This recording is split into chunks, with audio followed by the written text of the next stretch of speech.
primeiro queria dizer que é uma felicidade, né, estar fazendo novamente uma edição do Fêmina. Vou falar aqui alguns agradecimentos básicos, né? O Fêmina está sendo realizado através de um apoio da Rio Filme, Prefeitura do Rio de Janeiro, da plataforma Ensaei, onde a gente vai exibir os nossos filmes, da Embaixada da França e da Cinemateca da Embaixada da França, Consulado Geral da Suíça no Rio de Janeiro, da Embaixada da Espanha no Brasil, CTAV, da Vitrine, do Fórum dos Festivais, da Mais Mulheres, do Instituto Iniciativa Cultural, da Mística, Iguale, Yuli, Link Digital, Women's International Film Festival Network. Eu queria agradecer a toda a equipe do festival, a todas as pessoas que nos ajudaram a fazer mais essa edição. Como todos os anos, né, a gente faz uma homenagem a uma grande personalidade do cinema feminino brasileiro. E esse ano a gente escolheu a Tata Amaral, que é uma das principais cineastas do país, uma das mais talentosas, mais importantes, mais premiadas, né, cineastas de uma geração ali a partir dos anos 90, né? Um nome importantíssimo, né, no que a gente chama de retomada do cinema brasileiro, que aconteceu ali nos anos 90. Enfim, é um prazer, né, fazer essa homenagem para você, Tata. Queria agradecer demais você ter aceitado esse nosso convite. E para esse bate-papo aqui, a gente convidou o Samuel Paiva, que é pesquisador, professor do bacharelado e da pós-graduação em Imagem e Som da Universidade Federal de São Carlos, autor de muitos artigos sobre cinema, um dos líderes do grupo de pesquisa Cinemídia, grupo de estudos sobre história e teoria das mídias audiovisuais. Super obrigada, Samuel, pela sua presença aqui, pela sua participação. Ali no cantinho está o Eduardo Cerveira, que é diretor também, curador, diretor de programação aqui do Fêmina. Bom, então vamos lá, vamos começar esse bate-papo. Antes eu queria dizer, Tata, que você vai receber aí na sua casa, tá? Essa placa aqui de homenagem. Nossa, que lindo! Obrigada, É a nossa homenagem a você. Paula, Edu, que maravilha!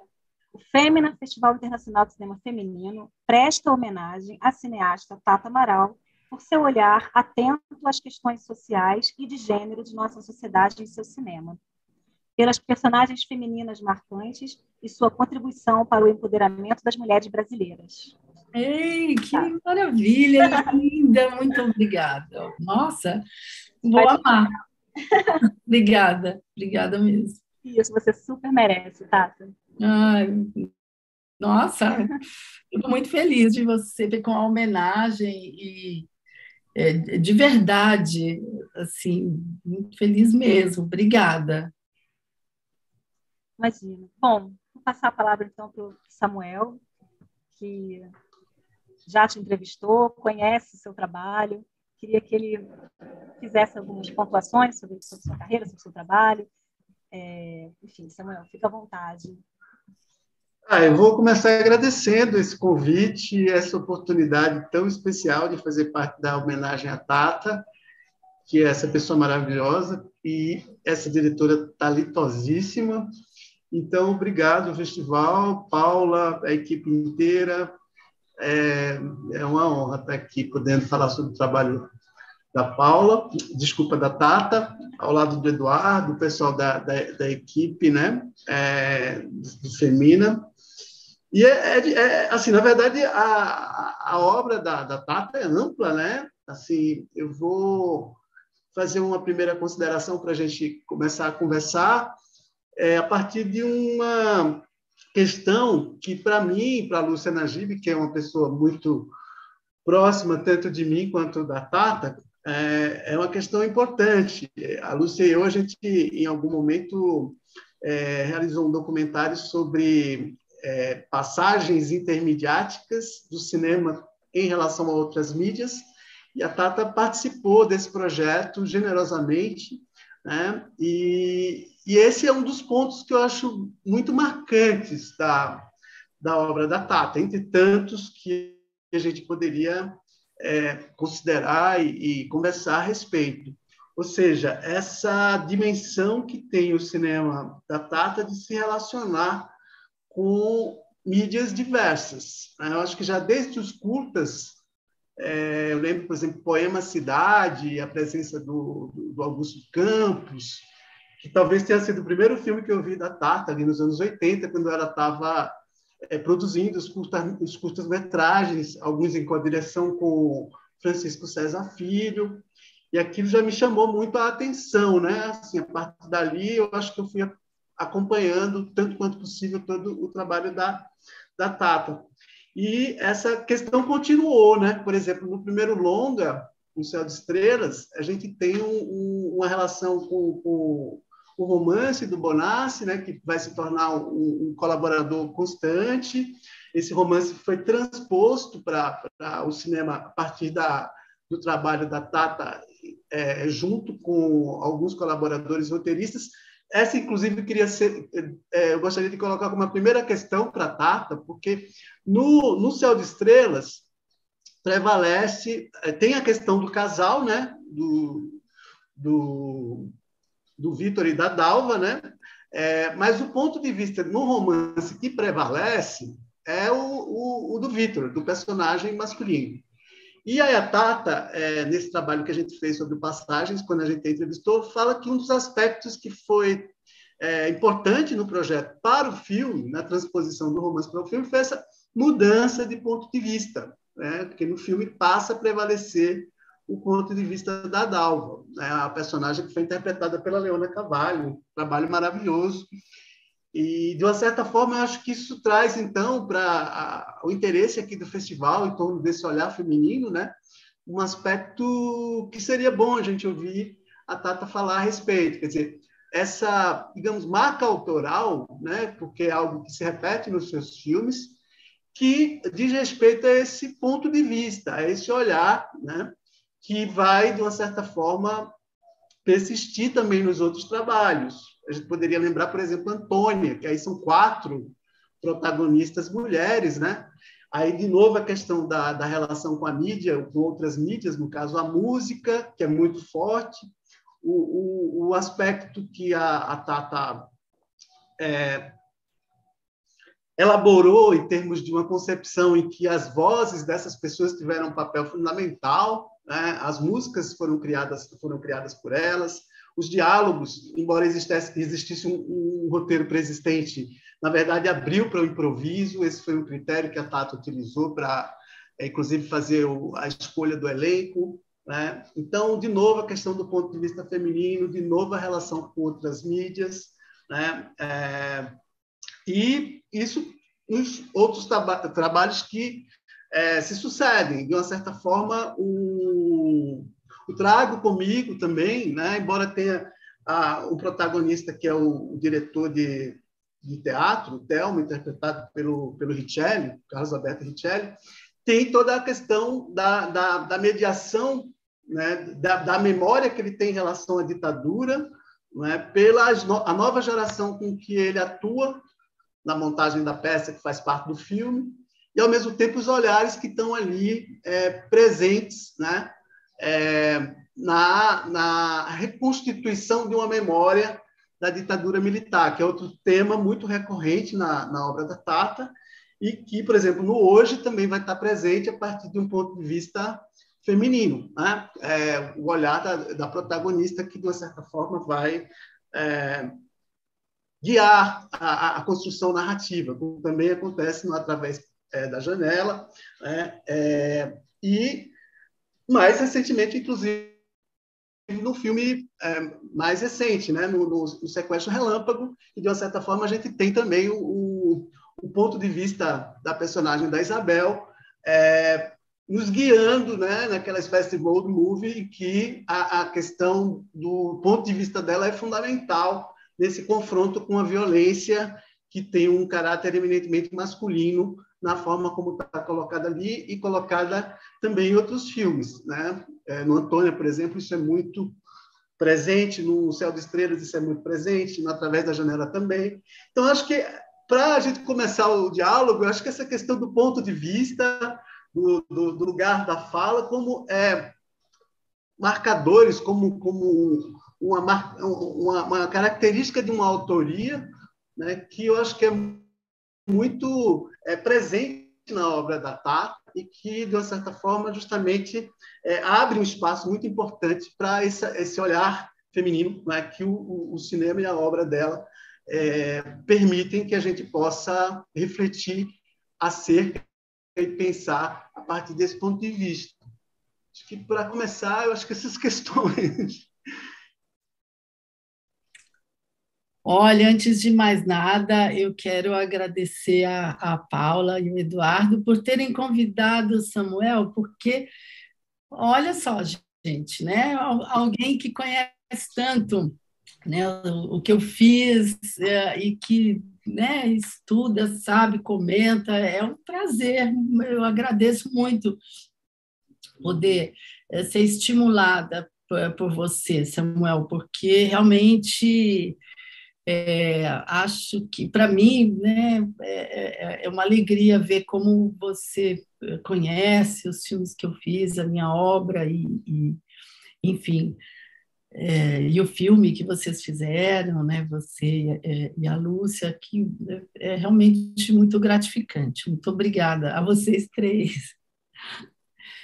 E como provocação, é verdade, não é? Porque realmente eu, desde muito cedo, eu compreendi essa ideia do lugar de fala, principalmente a partir da minha experiência, né, no cinema.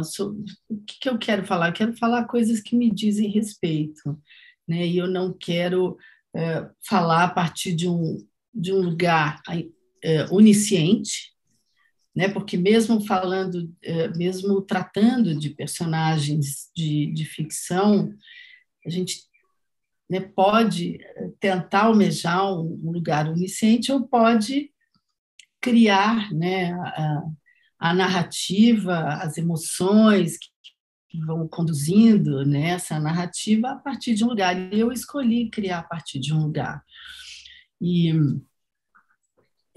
principalmente né, a partir de um céu de estrelas, isso ficou muito claro, como você falou.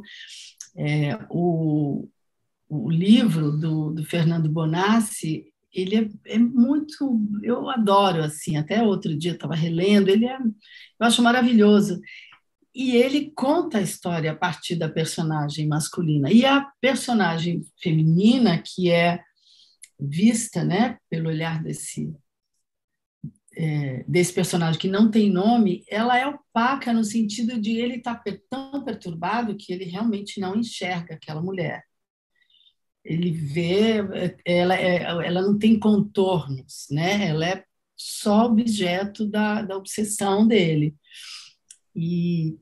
Só que para fazer o filme eu precisava dar carne, né? Dar corpo, sangue, emoção para aquela personagem. Então, foi um monte de tentativas de versões de roteiro e, finalmente, o Jean-Claude Bernardet e o Roberto Moreira me apresentaram, né, diante das minhas inquietações quanto à necessidade de fazer, né, dessa personagem ter vida, mais vida para o cinema, e na minha visão de cinema, eles surgiram com um dispositivo narrativo que é colar o ponto de vista do espectador à personagem da Dalva, que no filme ganhou o nome de Dalva e ele de Vitor, e os romances do Fernando, ele não nomeia as personagens, né? O homem, a mulher, a mãe, enfim.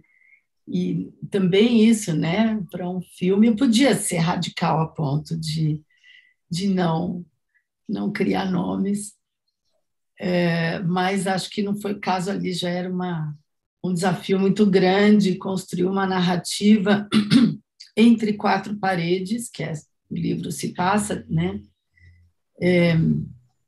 dentro de uma casa onde o Vitor, ele, com a desculpa de devolver os objetos do relacionamento, que a Dalva acabou de romper, ele acaba sequestrando ela. E então era um desafio para mim. E é praticamente o primeiro filme da minha geração. Enfim, a gente não tinha muita. Era um desafio, né? Em todos os sentidos.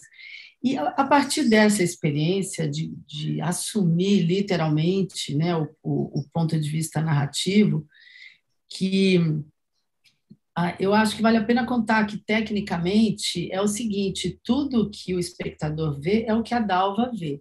Se alguma coisa acontece fora do campo de visão da Dalva, a gente fica sabendo pelo som e quando ela vai até a situação. Então, por exemplo, se chega alguém, abre a porta, estamos aqui, e a narrativa está colada em mim, todos nós vamos ouvir o som da porta e vai, né? Todos nós vamos conhecer quem chegou quando eu for até a porta, ou se a pessoa vier até aqui. Então,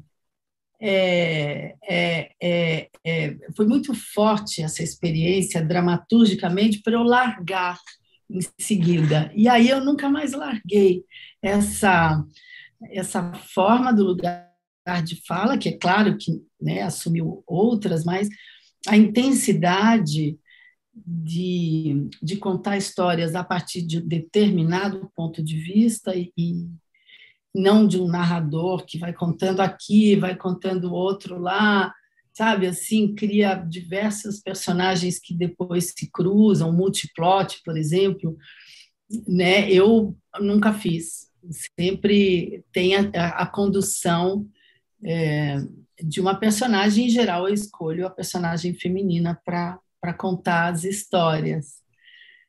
E aí, enfim, cada filme é um filme, mas essa foi a gênese, digamos, sabe, do processo. Legal você falar essa questão do som. Acho que teve o João Godoy, que estava envolvido, que vai ser alguém que vai continuar trabalhando muito com você. Teve também a Valéria Ferro. Eu acho que fazendo o microfone, você fala que ela teve que se posicionar em lugares difíceis, porque o espaço era uma casa, quer dizer, um espaço restrito, e tudo tinha que acontecer ali, né? Os personagens muito próximos, por vezes nus, então não dava para usar microfone colado no. Então, o som realmente tem um papel muito interessante no filme, como também as fotografias, né? As fotografias que tem ali no início do filme, que aparece como que uma espécie... Que é uma outra questão que vai ser muito forte na sua obra toda, assim, essa relação com um histórico, vamos dizer assim, ou com uma relação com a classe social, que por vezes tem que morar distante, né? Em bairros periféricos, como Brasilândia, que vai estar muito presente no Antônia, né? A partir de uma escolha que eu acho que tem a ver também desses personagens, quer dizer, esse universo ficcional, né? Que traz essa questão, digamos, dos embates políticos que estão colocados nessas obras todas, né? E eu acho que possivelmente isso remete à sua própria história, como alguém que teve uma militância política já desde a década de 70, se não me engano, na Liberdade de Luta. Foi. E essa questão daí por diante vai tendo cada vez mais relevância nessa dimensão que a gente pode entender como um aspecto político que vai chegar, inclusive, em séries como o Artivismo, né? Quer dizer, essa questão de você entender uma voz que está colocada nas ruas, que está colocada em lugares onde, às vezes, a gente não costuma ouvir, como você pontuou, inclusive, no Passagens em relação à Antônia, aquelas vozes todas que estão ali, que às vezes a gente tem dificuldade de perceber, porque os acessos... Então, essa dimensão muito política, que também é muito marcante do seu trabalho, né? Sim, você tem razão. Eu tenho uma formação marxista, né? Eu comecei a militar no final dos anos 70 e num outro período, não era esse período da ditadura, eu sou, né, alguns anos mais nova do que essa geração, quer dizer, era no período da ditadura, mas não fui militante comecei a militar em 77, né? Já era no momento, que inclusive é pouco conhecido, que é o momento em que o movimento estudantil vai às ruas, começa a ocupar, né? Ele é ponta, né, da sociedade, e logo depois as greves do ABC são retomadas, né? E eu, né, eu estava na Liberdade Luta e na organização, né, que, que era ligada a ela, e eu fiz desde muito cedo estudos marxistas. E então, também por uma visão mais humanista da minha família, que não era intelectual, nada. Minha mãe era professora primária, meu pai corretor de imóveis, mas eles tinham uma visão humanista que, quando se cola, né, quando ela é semeada pelo marxismo, eu acho que vira para toda a vida. Então, realmente, eu não consigo contar uma história sem perceber as forças sociais que estão ali em jogo, né? E isso se torna elementos dramatúrgicos, sem dúvida. É engraçado porque hoje eu vi o Viver a Vida, fui participar de um evento na Escola de Comunicações e Artes da Universidade de São Paulo, onde o filme foi exibido, e fazia, Viver a Vida é um curta que eu fiz em 91, e sei lá quanto tempo fazia que eu não vi o filme. É a história de um office boy, para quem não conhece, que fica ele é uma crônica do dia dele, essa figura que não existe mais na nossa paisagem urbana. Hoje tem o motoboy, mas o office boy, ele tinha que economizar o dinheiro, ele era contratado, né, ou enfim, ou não, ele tinha que economizar o dinheiro do ônibus para salvar alguma coisa para sua diversão, que sempre era muito pouco. E é um filme que fala principalmente, né, hoje eu me lembrei disso, que o intuito que eu tinha era falar da vida de seres humanos que não são protegidos, como nós, né? Enfim, em casa, ou pessoas que têm carro. Eu não tenho, ando de ônibus, então eu tinha desde cedo muito contato, e até hoje, né, com a vida, com as dificuldades, tomar ônibus, e o ônibus não chega, e a calçada está ruim, lotado, sabe? Esse tipo de falta de cidadania. Então, o filme ele tem um contexto que o sustenta, que é como as pessoas sofrem na cidade, por N razões. Só que o filme é uma comédia, né? E foi ótimo que as pessoas riem, tá? Até hoje eu adorei constatar isso. E acho que não é o meu primeiro filme político, porque todos eles são, né, que tem esse viés, né, do contexto, mas hoje está muito fresca a visão, né? Eu reassisti. E para falar da Antônia, e é isso, né? O Antônia se passa na Brasilândia. Eu fiz questão de nominar o bairro, que é uma coisa que várias pessoas iam filmar lá, mas era um bairro de periferia, assim, genérico, né? Ali no Antônio eu fiz questão, tem música, você vê, tem placa, tem reiterado, né, o bairro. Até porque eu acho que também quanto mais particular você é, mais universal, né, mais universalidade você alcança nas histórias. E é isso mesmo que você falou do filme, né? Eu não queria escrever o diálogo, eu queria que aquelas pessoas construíssem diálogos a partir das situações né, que o roteiro provocava. E isso foi muito legal, e as músicas elas têm um peso narrativo, né? Estão falando daquelas mulheres negras da periferia que querem viver de música e ter suas vidas, né? Quer ter filho, quer ter um amor, quer ter família, ou não, né? Ou querem fazer sucesso, né? Querem realizar a sua arte e viver dela, né? Isso era uma coisa muito que também, de novo, né, me motivou. Eu sou, né, Mãe, fui mãe muito jovem porque quis, né, Caru, minha filha, não foi um acidente, mas eu era muito jovem e o primeiro pai dela faleceu, ela tinha 3 meses. Logo depois eu conheci, o Chiquinho, o pai dela também, e mas assim, né, sempre foi um desafio também. Depois a gente separou, a Carol tinha 9, 10 anos, era um desafio.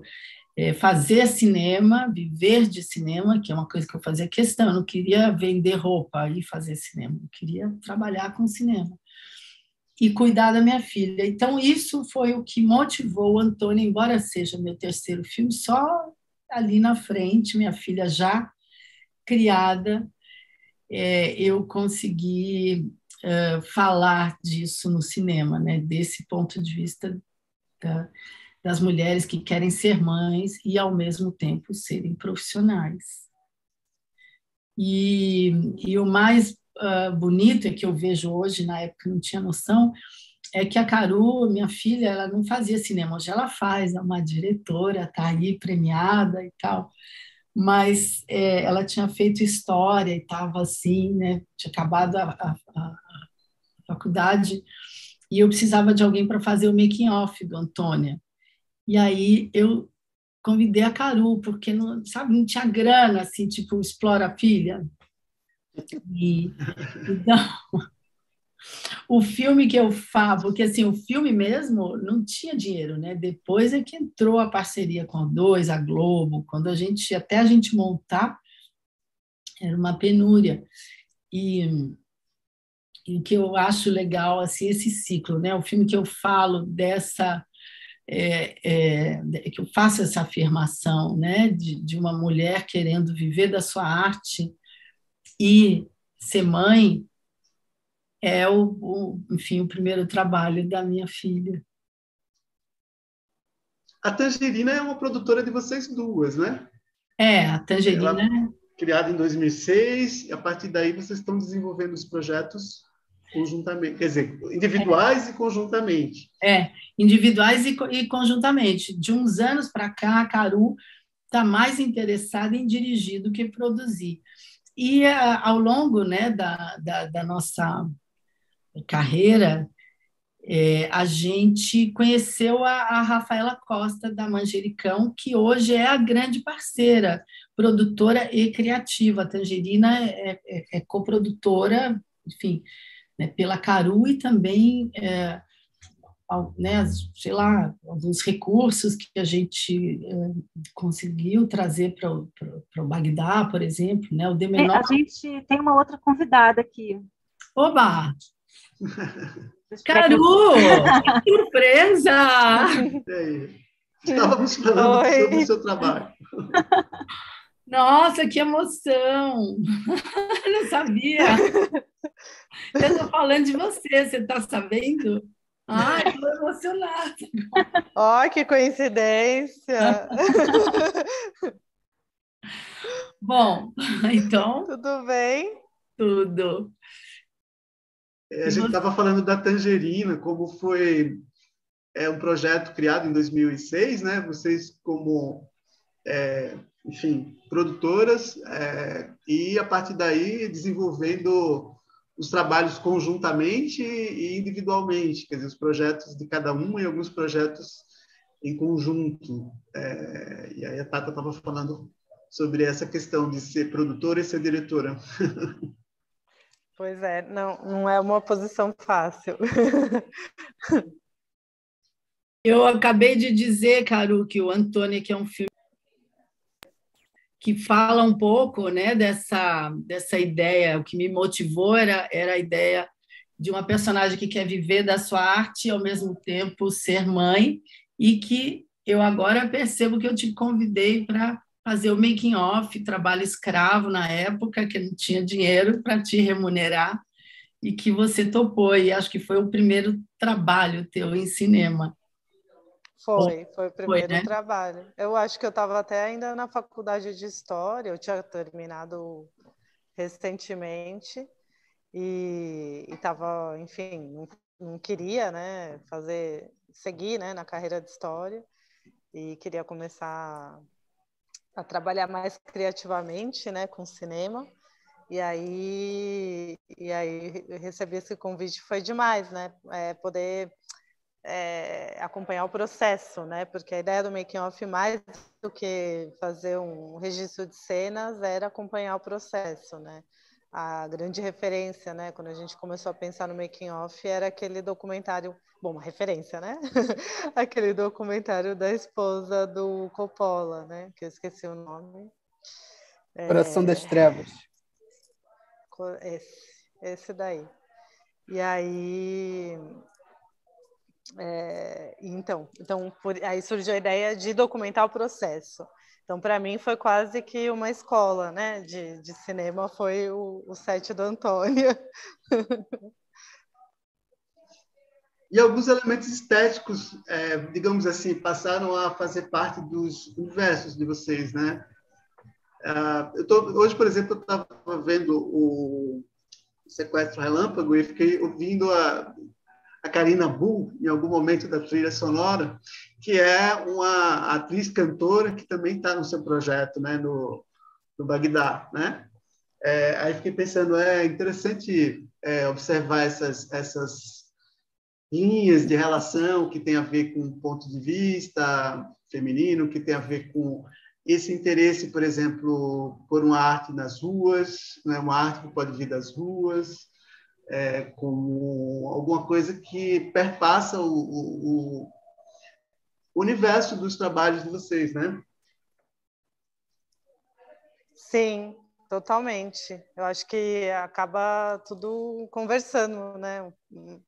E até em relação à minha mãe, eu acho que a gente fez tanto filme junto e pensou, né?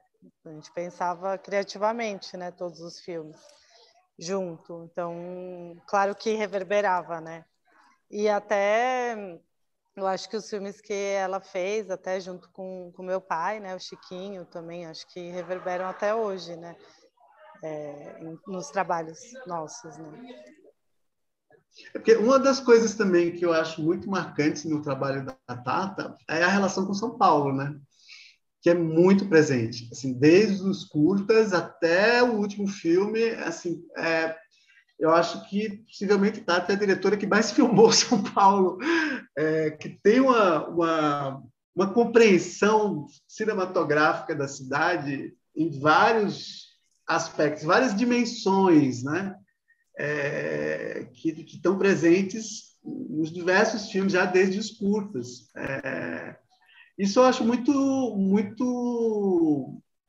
instigante de pensar, porque ele estava falando da questão da cidadania, que passa pelo espaço da cidade, né? Que passa pela capacidade que tem a cidade de nos propiciar uma condição de vida humana. E esse eu acho que é outro dos fatores muito marcantes do trabalho da Tata, e que, inclusive, se reflete, por exemplo, na série, que eu acho que tem essa questão da cidade como a questão do artivismo, que está muito relacionada às formas de manifestações artísticas encontradas na cidade em suas diversas dimensões, né? É assim. Agora, o Causando é um projeto de nós duas, né, Carol? Desde o argumento, e Deloá Chouzal também. E a Caru já tinha há muito tempo a ideia acho que desde 2009, acho, ou 2010, a ideia de fazer o Bagdá, mas antes chegou primeiro o De Menor, mas a pesquisa do Bagdá já estava aí. E quando a gente fez a primeira temporada do Causando na Rua, se não me engano, foi 2015, a Caru, por alguma razão, não pôde dirigir muitos episódios, mas fez um que era sobre um grupo sobre skate na cidade, né? E aí a segunda temporada do Causando na Rua, que é essa série sobre ativismo artístico, né, nas cidades, foi inteiramente dirigida pela Caru. E muito, eu adoro filmar São Paulo, aí também, de novo, né, volta esse meu desejo até agora, né? Acho que já estou liberta de todas as automissões que eu me, me coloquei para fazer, né, para encarar outros desafios, mas eu me interesso muito pela cidade e os seus espaços, então o ativismo artístico, para quem anda a pé, né, numa cidade, você se depara também com arte, né, e com coletivos que atuam na rua, com grafite, com lambe-lambe, com dança, com performance, com skate, até o andar de skate é uma atitude política, pode ser uma intervenção também, né? E a série ela trata disso e eu adorei isso, assim, realmente adoro filmar São Paulo. E, por exemplo, no Sequestro Relâmpago, que aliás está em vários lugares, está na Globoplay, inclusive dá para ver, que é um filme que conta a história de uma mulher que é sequestrada e ela, né, num caixa eletrônico, aí os caras fazem o sequestro relâmpago, ela tem que sair correndo para tirar o dinheiro do caixa, não consegue, e aí os caras resolvem ficar a noite toda com ela. E aí a gente teve que construir a cidade também, porque não é assim, sai filmando, né? Que cidade é essa? Como é que é o centro? Ela vai para o centro, ela está num bairro tipo Vila Madalena, depois elas vão, sabe, decidem ir para o centro, aí não consegue também, e aí atravessam a ponte. São Paulo é uma cidade cortada por rios, né? E a gente chama, inclusive, de centro expandido, essa parte que está dentro, né, entre os rios, e fora está a periferia. Então, tem um olhar para com a cidade que foi, enfim, eu tive a ajuda fundamental da Vera Hamburger, que é a cenógrafa, que construiu esse cenário a partir realista, né? O que a gente vai mostrar quando, né, nesse momento, grandes avenidas, enfim, teve uma construção mesmo sobre São Paulo ali, de direção de arte, inclusive, né? Isso que eu mais gostaria de marcar sobre a cidade, o Sequestro Relâmpago. Mas acho que também, né, Caru aí no Bagdá, é muito urbano também, né, Cá? Sim, com certeza. Acho que também, bom, o primeiro longa se passava em Santos, né? Mas o Bagdá é pura rua, né? É também sobre isso, né? Sobre as mulheres tomando conta desse espaço público, né? Através do skate, através da relação entre elas. Então, com certeza.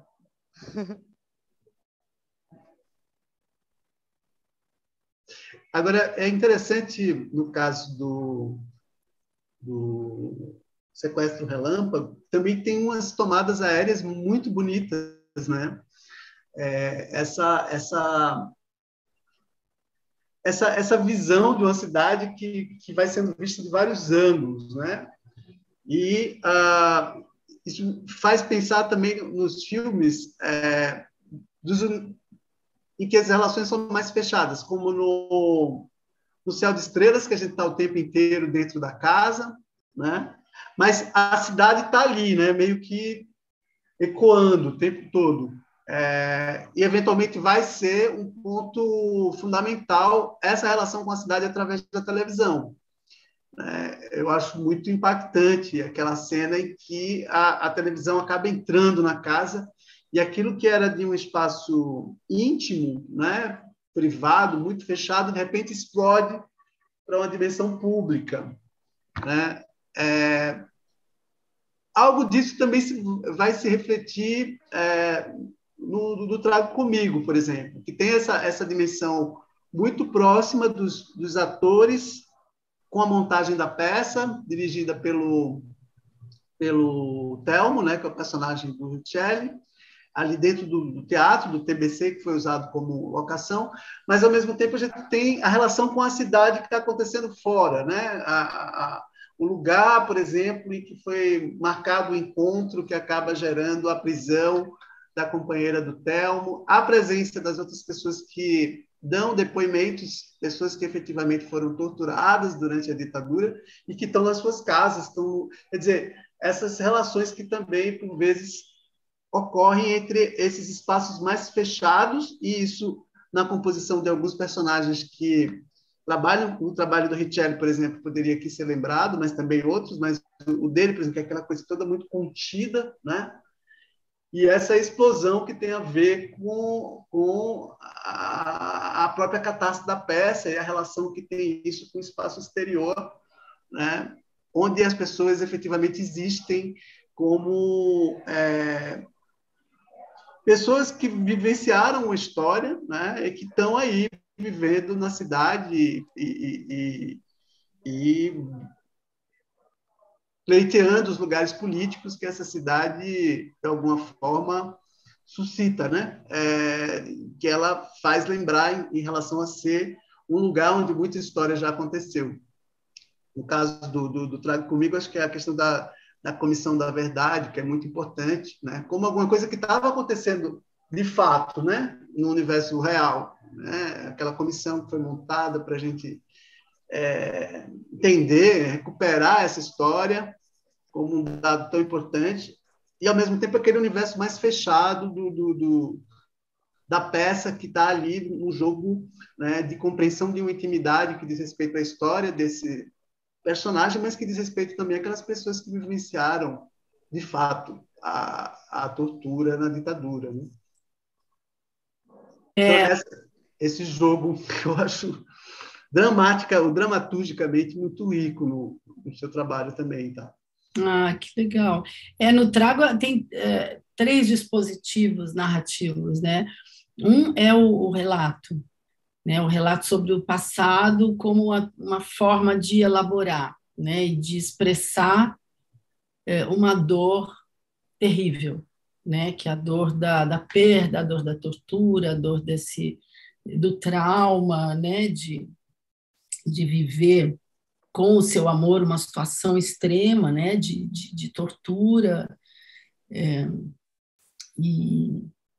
e outro dispositivo é o Telmo, que quer fazer uma peça sobre alguma coisa da vida dele, né, desse trauma, da história dele, que ele perdeu a memória por trauma. E a outra instância é que, conforme ele vai improvisando com o jovem elenco que, né, muitas décadas nem conheceram a história dele, conforme ele vai improvisando, as pessoas vão, o elenco vai dando gatilhos a ele, e esses gatilhos fazem com que o que a gente vê a partir desses gatilhos é a peça montada no futuro. Então, tudo praticamente se passa no teatro, mas as narrativas amplificam, né? E realmente acho que a cidade ela está através dessa vida, dessa memória, tal. E no Sequestro realmente, né? Acho que talvez junto com Antônia é o filme em que o filme acontece, né? No cenário da cidade. Não é só que a cidade está em volta, mas o filme acontece mesmo, né? De alguma forma hoje também, né? Ele tem essa coisa muito contida em torno daquele apartamento e das memórias que estão ali, e o espaço da rua é o espaço da conquista, né? Quando efetivamente ela consegue encarar novamente. Isso mesmo, isso mesmo. O hoje se passa, né, dentro desse apartamento em que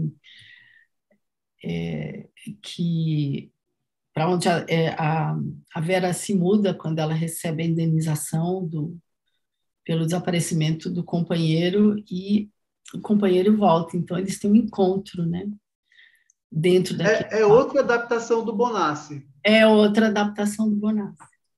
Mas dessa vez você fez muitas mudanças, como no caso do Céu de Estrelas, ou... Bastante.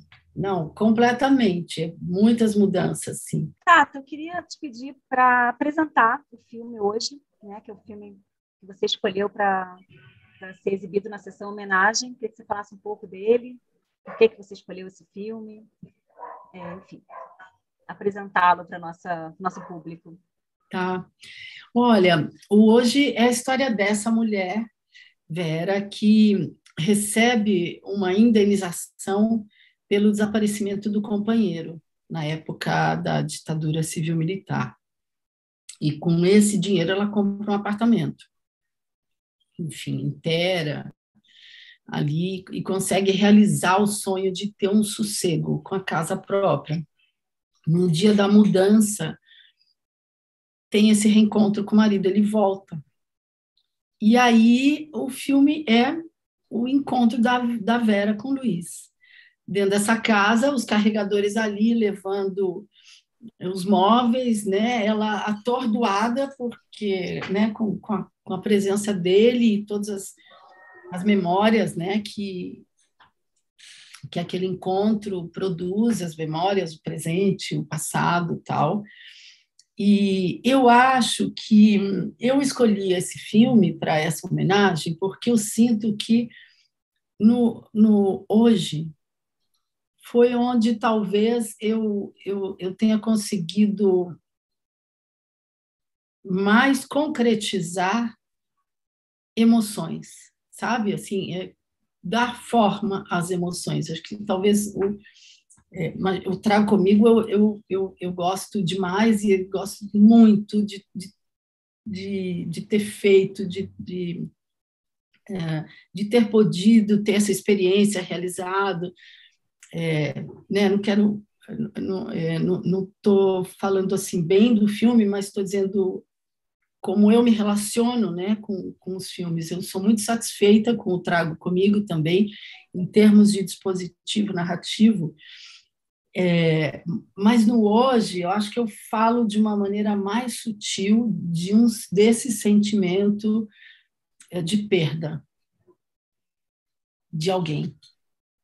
E como esse sentimento, né, de perda e de culpa que está lá no passado, ele continua atuando na vida presente.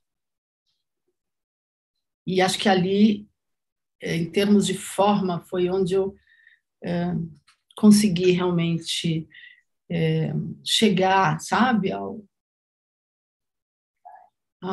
uma, enfim, a uma expressão que eu acho especial para mim, né?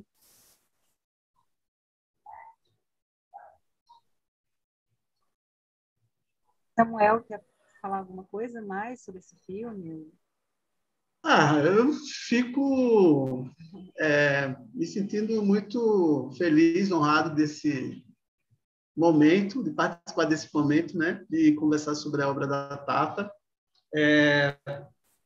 Tem, como eu disse no início, são muitos aspectos, né, são muitas questões que a gente poderia pensar a partir do cinema dela, do cinema da Tata.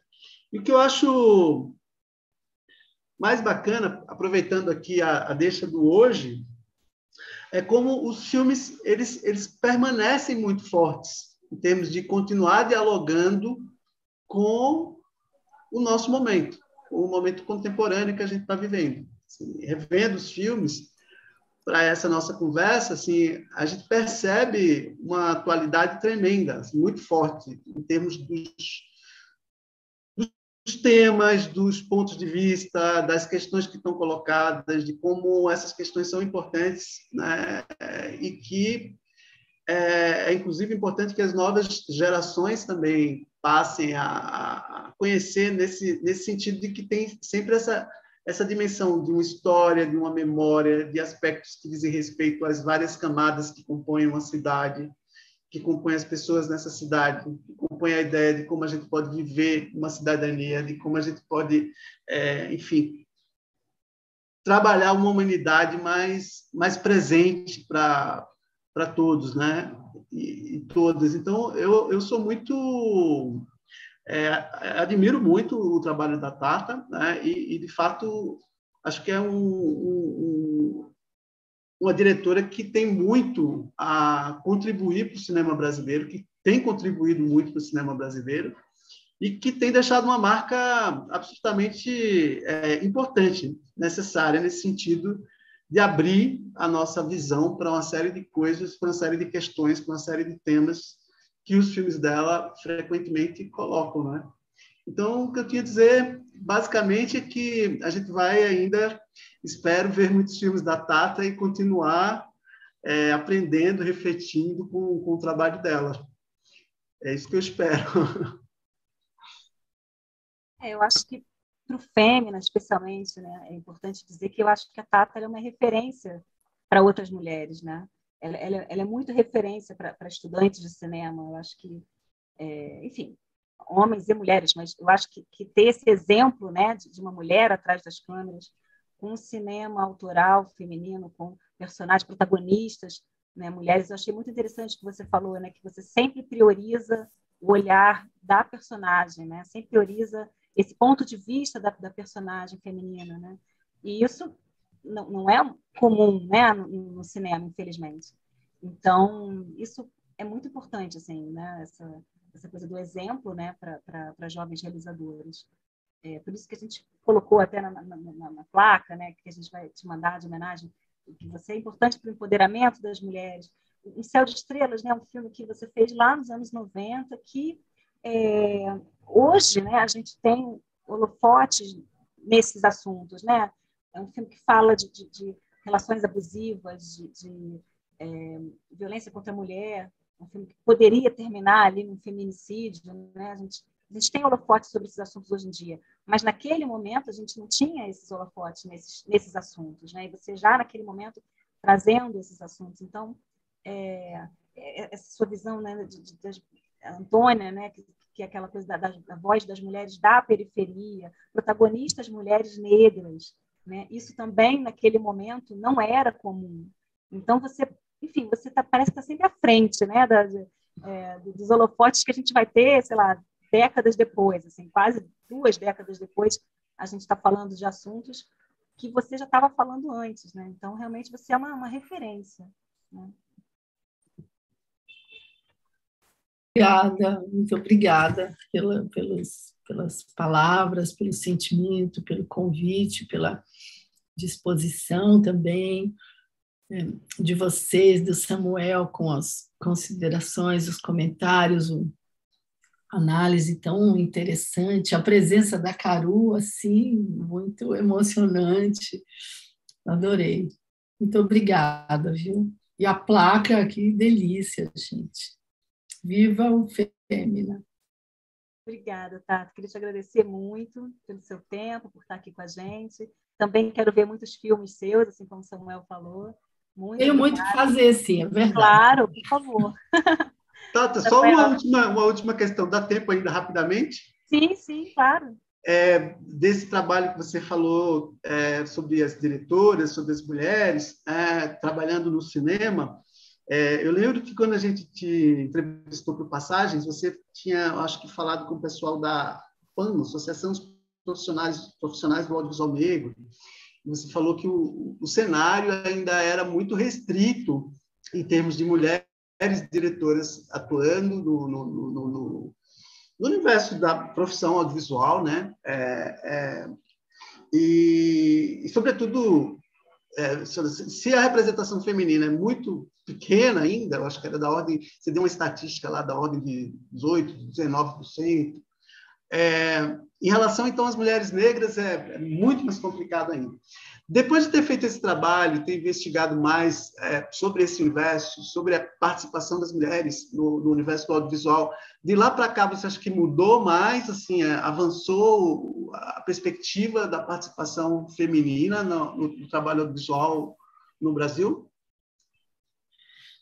Olha, acho que mudou, começamos a mudar, e acho que, de qualquer maneira, né, existem mais dispositivos e muito mais consciência para mudar e do que mudar, né? Em especial, tem uma coisa em relação às mulheres negras, né? No cinema, tem uma coisa que a Zita Carvalhosa, acho que sempre disse, ensinou, que é o que se você quer ver o que vai acontecer numa cinematografia, assista aos curtas.